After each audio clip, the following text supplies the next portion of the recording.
ব্যাপারটা এমন না যে আল্লাহ লিখে রেখেছেন বলে আপনি বেছে নিচ্ছেন। যেহেতু আপনি এটাই বেছে নেবেন তাই আল্লাহ আগে লিখে রেখেছেন। এখানে পছন্দ আপনার, তবে আল্লাহ আপনার পছন্দ জানেন। যেমন ধরেন একটা রাস্তার মোড়ে আসলেন, সামনে 5টা রাস্তা, রোড নাম্বার 1, 2, 3, 4, 5।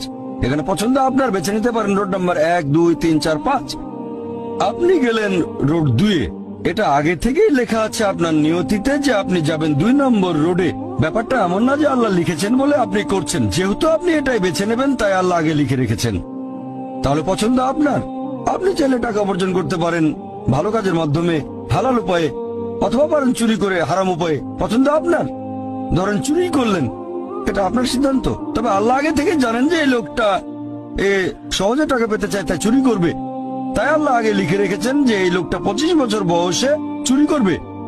এখানে দোষটা কার? দোষ আসলে আপনার। তবে আল্লাহর আছে ইলমে গায়েব, তাই তিনি আগেই লিখে রেখেছেন।